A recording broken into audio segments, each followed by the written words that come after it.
Hey everyone, I'm Olivia Jenkins, 34 years old, and this is my story.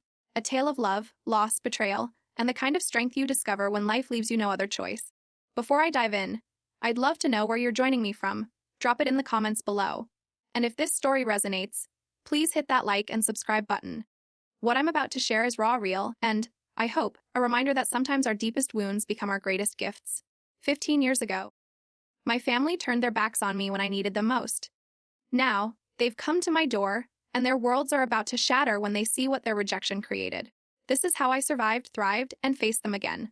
Chapter 11: The Facade of Perfection. I grew up in a postcard-perfect family in a quiet Hartford, Connecticut suburb. Our four-bedroom colonial, complete with a white picket fence, was the kind of home neighbors envied. My father, Robert Jenkins, was a titan in our community, an elder at First Community Church and the founder of Jenkins Construction. People sought his advice, admired his discipline, and held him up as the model of a family man. His deep voice carried authority, whether he was leading prayers or negotiating contracts. My mother, Diana, was his perfect counterpart. Her chocolate chip cookies won the county fair 3 years running, her garden was featured in Hartford Home and Garden twice, and her gentle laugh could soothe any tension. She was the heart of every church event, always with a tray of baked goods and a warm smile. Then there was my brother, Michael, 2 years older and the golden child. Star quarterback, straight A student, voted most likely to succeed. In his senior yearbook, Michael could do no wrong. At his football games, Dad's cheers echoed across the stand. "That's my boy." I'd sit beside him, clapping for Michael, but always hoping for a fraction of that pride directed my way. Our life looked flawless. Sunday services, family game nights, summer barbecues where neighbors marveled at our unity. We were the Jenkins family, the one others aspired to be.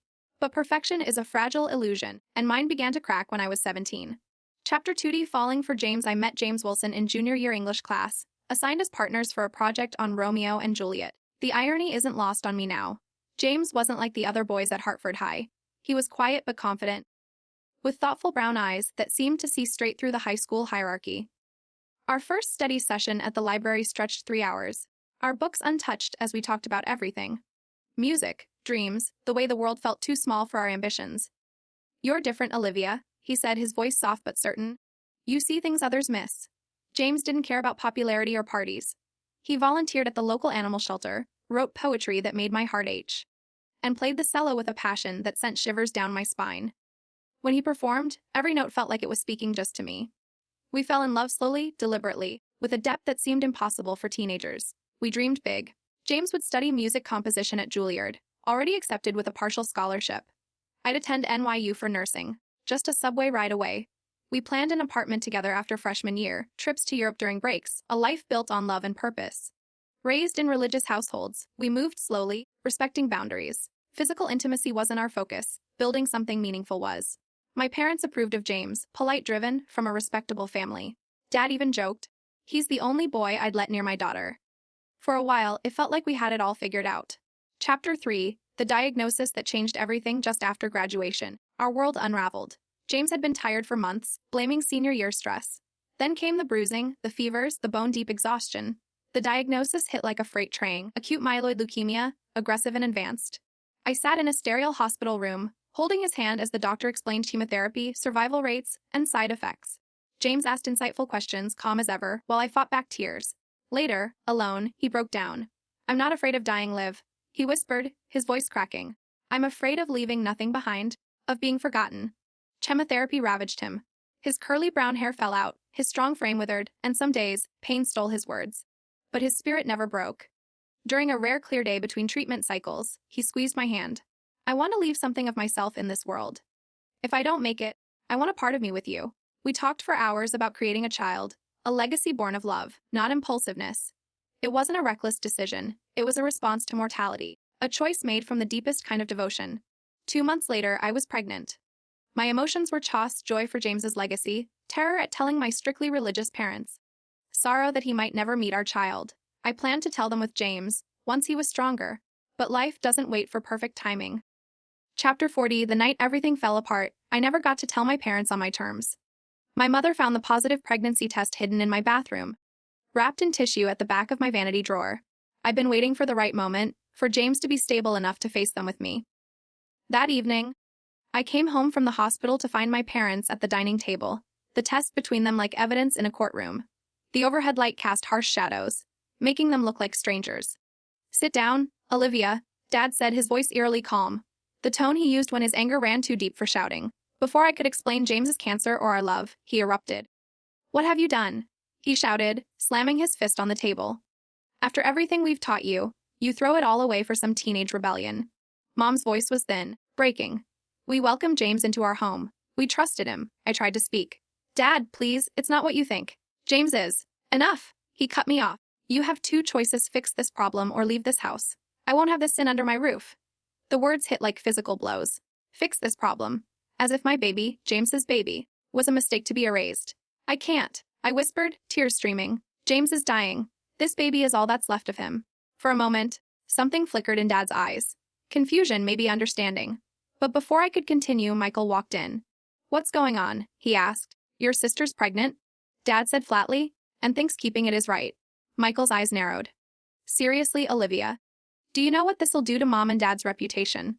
To the business?" His betrayal stung worse than Dad's anger. We'd never been close, but I thought he'd have my back when it mattered. Mom stayed silent, dabbing her eyes, offering no comfort. The mother who'd bandaged my scraped knees and held me through nightmares couldn't even look at me. "James has leukemia," I said into the hostile silence. "He's dying. This baby is his legacy. If you'd come to the hospital, you'd understand." "Enough excuses," Dad interrupted. "Fix it or leave." I fled to my room, called James's parents, and they offered their guest room. The next morning, I told James at the hospital. He was weak, his skin yellowish, but his eyes were fierce. "Tell them to come here," he urged. "Let me explain." I shook my head. "They won't listen," he squeezed my hand. "Promise me you'll keep our baby safe?" "Tell them about me someday?" "I promise," I whispered, kissing his forehead. Chapter 5. Outcast and alone, I returned home to pack, hoping to avoid another fight. Dad was waiting in the living room, stiff as a statue. "You've made your choice," he accused. "You're choosing your reputation over your daughter." I replied, my voice steadier than I felt. Michael blocked my path, admitting he'd gone through my phone. "No texts about James's cancer, you're lying." I laughed bitterly. "You'd rather believe than ask me the truth." Mom stood at the stairs, eyes red. "Olivia, please, think about what you're doing." For a moment, I hoped she'd defend me. Instead, she said, "You're throwing away your future." "No, Mom," I replied, hope dying. "I'm protecting it." Dad's final words cut deepesting. "If you walk out with this shameful secret, you're no longer my daughter." I met his gaze. "I stopped being your daughter when you stopped being my father." At 19, pregnant, and alone, I walked into the night. The first weeks were a haze of grief and panic. James' parents' guest room was temporary. They were drowning in medical bills. I slept in my Honda Civic for 3 nights, parked behind the hospital, one hand on my stomach, whispering promises to my unborn child. I found work at Sunshine Diner, hired by Patty, a groove manager who took pity on me. I added a second job stocking shelves at a convenience store from 10 p.m. to 2 a.m. Between shifts, I sat with James watching him fade. Some days, he barely recognized me. Others, he'd talk about our baby, his voice full of love and regret. Chapter 6. Losing James. My coworker Melissa, a single mom with a 4-year-old daughter, Zoe, noticed me sleeping during breaks and figured out I was living in my car. "You can't live like this, especially pregnant," she said, offering her pull-out couch. Her cramped apartment became a lifeline, though her landlord didn't know I was there. James's parents, Ellen and Thomas, were my only other support, never judging my pregnancy. "You're carrying our grandchild," Ellen said. "Your family." James' condition worsened. One rainy night, Ellen called, "Come now. He won't make it through the night." I raced to the hospital, abandoning my shift. James was barely conscious, his breath labored, skin translucent. "Live," he whispered, feeling our baby kick. "Strong you, like Uter." Hours later, he pulled out a velvet box with his grandmother's sapphire ring. "I love you, Olivia Jenkins," he said, his voice briefly clear. "Always." We stayed like that, his hand on my stomach, mine over his, until just after midnight, when his eyes found mine with sudden clarity. "Tell our baby about me," he said. "I promise," I sobbed. By morning, James was gone. The funeral was a blur. I stood apart, my pregnancy visible as classmates whispered. My parents didn't attend. 2 weeks later, a $3 payment from James's experimental treatment study gave me a lifeline. Chapter 70. Ethan's arrival at 5 months pregnant. I went into premature labor. Ellen rushed me to the hospital, and after 26 hours, Ethan James Jenkins was born. 6 weeks early, 5 pounds 3 ounces, with James's dark hair in my nose. I held him, promising we'd make it. Ellen and Thomas were there, taking photos, helping with paperwork. But soon, they delivered hard news. Thomas had a job offer in Arizona they couldn't refuse. "We'll visit," Ellen promised, holding Ethan tightly. Melissa's landlord discovered me, threatening eviction. When Ethan developed a 10:30 fever, my car broke down en route to the ER. Sobbing on the roadside, I was found by Mrs. Rodriguez, my high school Spanish teacher. She drove us to the hospital, where Ethan was treated for a severe ear infection. "You'll stay with me," she insisted, offering her basement. Carmen's cozy space, with a daubed, portable crib and sitting area, became our haven. Chapter 8: Rebuilding a Life. Carmen's kindness was a turning point. She watched Ethan while I worked, urging me to return to school. "You're too smart for dead-end jobs," she said, helping me apply for financial aid. I enrolled in community college prerequisites, then an accelerated nursing program. When Ethan was 3, a lawyer contacted Meg, James's life insurance, $925,000, and a medical trust fund for Ethan's education, from the trial that led to a breakthrough drug. Ethan showed James's musical gift early, playing piano melodies by 4. I graduated nursing school with honors at 25, landing a job at Hartford Children's Hospital in pediatrics. I bought a modest 2-bedroom cottage, our first real home. Ethan ran through it, asking, "Is this ours forever?" "Forever and ever." I promised, tears in my eyes. By 30, I was nursing director of oncology. Ethan, now 10, won a national composing competition, performing at Lincoln Center. I stood in the concert hall, wishing James could see our son, but feeling his presence.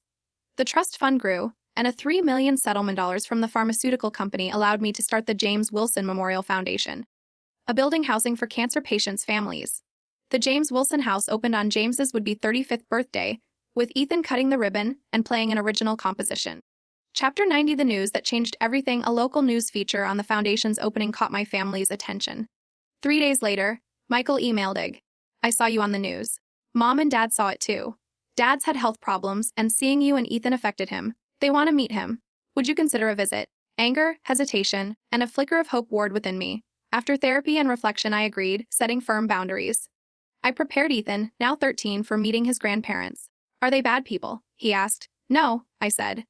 "They made bad choices because they were afraid. We'll see if they've changed." I spent weeks reading the house and myself. For their visit, rearranging flowers, checking the oven, battling nerves. Ethan, wise beyond his years, calmed Meg, "Mom, the house is perfect." "So are we." A Chapter 10: The Reunion. At noon, my parents and Michael arrived. Dad looked frail, leaning on a cane. Mom's hair was gray but familiar. Michael stood between them, their physical support. I opened the door, and we stared across the threshold of 15 years. "Olivia," Mom whispered, tears in her eyes. "You look beautiful." "Please come in," I replied, stepping aside. They entered our grand foyer, awestruck by the chandelier, Ethan's awards, and a portrait of James. Dad's gaze locked on it. "Is that James Wilson?" I confirmed. "Ethan's father." Ethan stepped forward, his resemblance to James stopping them cold. Same eyes, jawline, stance. "Hello," he said, extending his hand. "I'm Ethan Jenkins." Dad took it, trembling. "I'm Robert, your grandfather." Mom sobbed, asking to hug him. Ethan looked to me, I nodded. He let her, patting her back awkwardly. In the living room, Ethan played a haunting melody he'd composed. I told them everything: James's cancer, our choice, his death, my struggles. Nights in my car, multiple jobs, Ethan's premature birth. And our triumphs. Dad admitted, we didn't know about the cancer. We wouldn't listen. Mom confessed keeping a secret album of my achievements. Michael apologized for assuming I'd lied. "Why now?" I asked. Dad, weakened by a heart attack, said, "Seeing you and Ethan on the news, I realized what my pride cost us." They didn't ask for forgiveness, just a chance to know Ethan. I set terms slow, consistent, unconditional. Chapter 11: You. A new beginning. Over months, we rebuilt cautiously. Family therapy unearthed painful truths. Dad admitted choosing reputation over love. Mom confessed her cowardice. Michael and I found common ground, his family embracing Ethan. Ethan thrived, accepted to Juilliard's pre-college program. His composition legacy, inspired by James, was performed by the New York Philharmonic, our family. Blood and Chosen. Filled a row at Lincoln Center. On the 15th anniversary of James's death, Ethan performed at a memorial concert for the foundation. Dad, in a wheelchair, pulled me aside. "I was wrong," he sighed. "Real love persists through mistakes. I'm proud to be your father, though I didn't earn it." His words healed a wound I didn't know still bled. Epilogue: The power of resilience. Our story isn't tidy, but it's ours. Family isn't just blood, it's who stays when life crumbles. My worth isn't tied to others' acceptance, but to my resilience. Ethan, my greatest gift, carries James's legacy while forging his own. Our deepest wounds can become our greatest strengths. What would your life look like if you define yourself by your courage, not your rejections? Share your stories below. If this moved you, please like, subscribe, and share. Thank you for walking this path with me.